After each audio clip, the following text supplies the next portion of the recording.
no rush. I love a good show. Ready?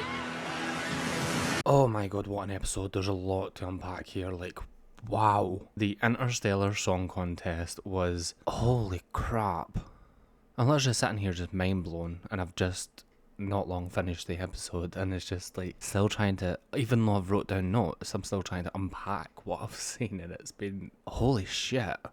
Okay, we'll start at the very beginning because it's always the best place to start. Ryland's entrance was everything. I mean, I love Ryland, he's brilliant, and I just thought that having him in this episode was great, and the way that they went about that was so Doctor Who. It was just brilliant. The fact that he was cryogenically frozen so that he could reappear at this song contest every single year.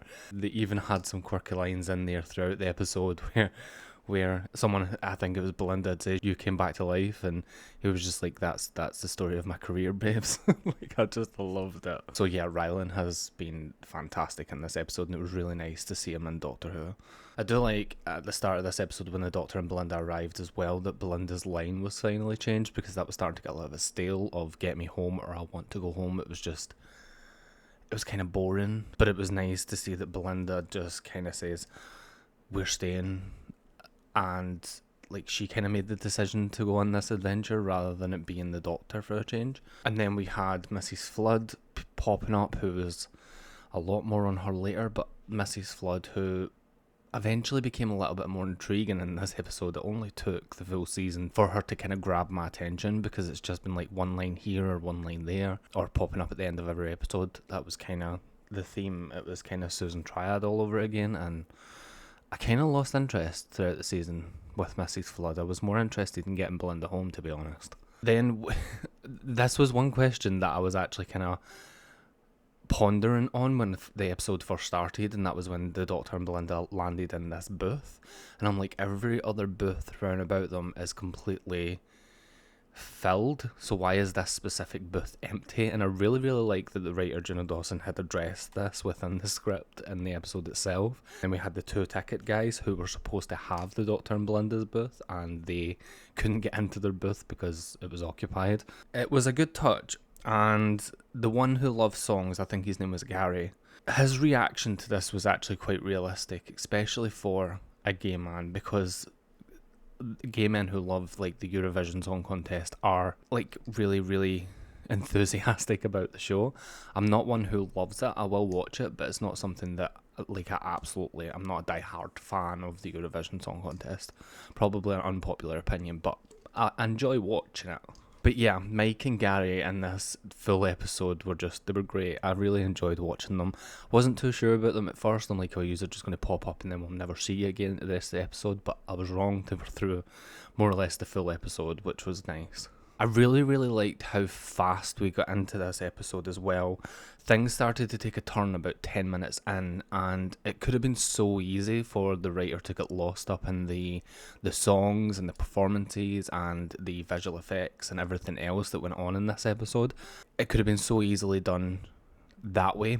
And then everything would have just kind of been rushed at the end, but it wasn't. It was kind of like, okay, we'll give you the first 10 minutes to enjoy this experience, and then everything's going to take a turn for the worst. I mean, like 10 minutes in, we had people floating up into space.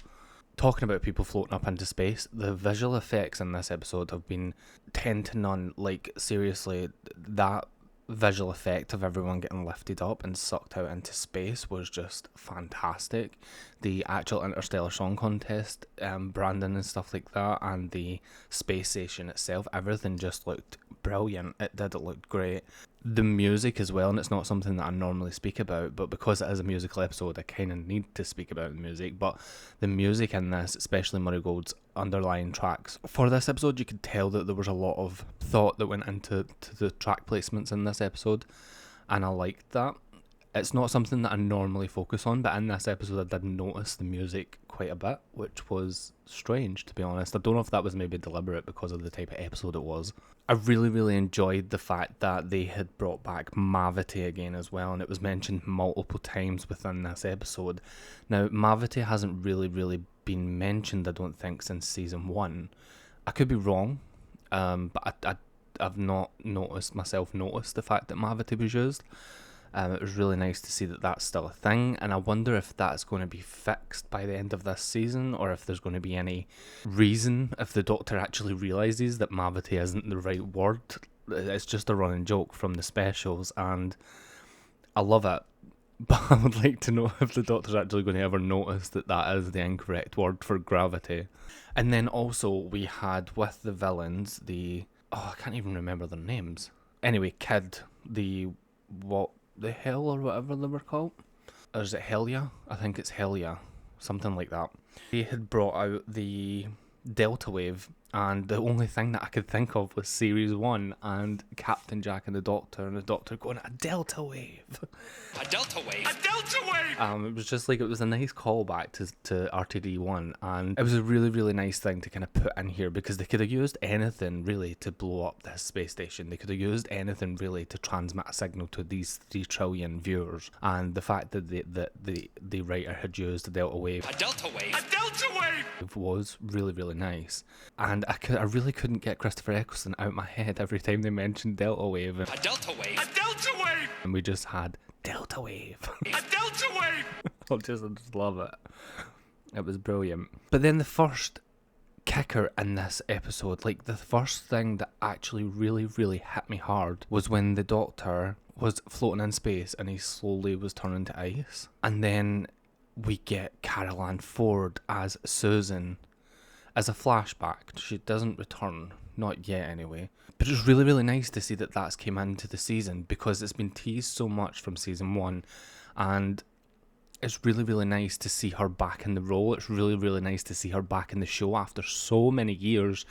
We've said for so long that they need to get Carol Ann Ford back, and to not actually have that proper actress that brought Doctor Who to the air return to the show has just been so devastating for so many years. We've had so many other actors and actresses return back into the show that were originals from the classic era, and she is like one of the main ones that really should have returned a long, long time ago. I feel like this has been so overdue, and I really, really hope that this is not all we're going to see of Carol Ann Ford. I think she'll be in the finale, but I really, really hope she is in the finale and it's not just another teaser. But yeah, it was really, really nice to see her, and it was really nice to see the Doctor's reaction to her showing up in his head as well, because obviously he's not seen her for so long. To be honest, when Carol Ann Ford actually showed up on the screen and we had that full part before he let off the cannon, the confetti cannon to blow himself back into the space station, I actually teared up. I was actually crying, because it was such a nice moment. It was really, really nice to see her back in the show. It really was. And I feel like I'm saying really a lot, but anyway, you get the point. Then we get to the whole point where the Doctor starts to investigate what's going on with the space station. He finds out that it's Kid and that other, Helia? Oh, I'll never remember the name of these villains. But yeah, eventually he starts speaking to Kid, and the Doctor becomes very angry. This speech was quite impactful. It actually threw me a little bit, because I'm like, wow, I'm not so sure I'm used to Ncuti's Doctor being this angry. As if it was Chris Eccleston, or if it was maybe Matt Smith or David Tennant, I would have probably been able to handle it a little bit better. But I'd kind of like, I actually leaned back in my seat and I'm like, wow, you're kind of like making me feel a little bit on edge here, because this is a lot. But yeah, it was fantastic. It's really, really nice to see Ncuti's Doctor finally stretch his arms and his wings and go a little bit further with the role and get that Time Lord anger coming in, that Time Lord victorious that we are so used to seeing with every single incarnation. And it's nice to see that Ncuti's finally getting to do that as well. Kora's reveal for being a Helia, or I can't even remember what they're called, but I think they're called Helias. But her reveal was expected. I felt like in the script it was kind of hinted at a little bit too early. And as soon as she kind of hinted at that, I knew straight away that she was going to be from this planet that had been devastated by the poppy honey. I don't know if the poppy honey itself is actually a hint to Poppy, Captain Poppy. It could be, because Captain Poppy was in last week's episode, so it very, very well could be some kind of hint there, You know how RTD likes to tie these things together, so it very, very well could be. And I know that RTD didn't write this episode, but he would have still had a lot of influence over what had to be in it, because it needs to make sense cohesively for the full season. Talking about Kora, the villains as well. I don't feel like the villains in this episode were very great. I feel like they were just there because they had to be. And that's not very good for a ᴅɪᴜᴅᴜ episode. Like, this episode could have went in so many different directions, and I feel like this episode was fantastic with and without the villains. Like, the villains to me were pretty much irrelevant. Every time a scene went back to them and they were like moving on from phase 1 to phase 2 and phase 3, and then whatever they would, I wasn't really interested, to be honest. I just wanted more of the Doctor and Belinda, and then I wanted more of Mrs. Flood. Like, I never got that. Like, I got Mrs. Flood at the beginning, and then it took all the way to the end of the episode before I got to see her again. And I wanted more of Ryland, which was fantastic. And then the fact that Graham Norton just shows up as a hologram was just, like, fantastic as well. But yeah, the villains in this one, I wasn't really... I mean, they seemed threatening, the fact that they were going to kill 3 trillion people, but I don't know. They just weren't for me, to be honest, and I'd be quite happy if we never see them again. Maybe as a species, and actually visit their planet before it turned into a mining field for Poppy. But yeah, I don't know. Maybe on rewatch I'll enjoy them a little bit more. But in this episode there was a lot to unpack, and for me the villains weren't the most important thing that I wanted to learn. But then we get on to the final parts of the episode when everyone's being restored. So they've all been restored, and the Doctor and Belinda bump into Graham Norton again, which is brilliant to see Belinda's reaction, because she's like, oh my god, it's Graham Norton. And Graham has a very sinister message for the Doctor and Belinda. He tells them that Earth has been destroyed. It was destroyed on May 24th of 2025, and the reason for that is unknown. So we have now had final confirmation that what we've seen in episode 1, at the end of episode 1, with everything floating through space, is because Earth has been blown up. Everything seems to be kind of maybe slotting a little bit into my theory video here.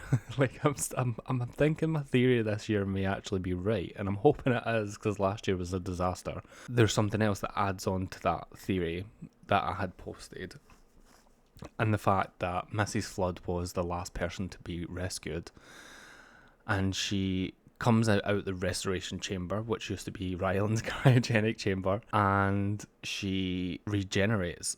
But she doesn't just regenerate, she bigenerates into 2 Rannies. We've bigenerated.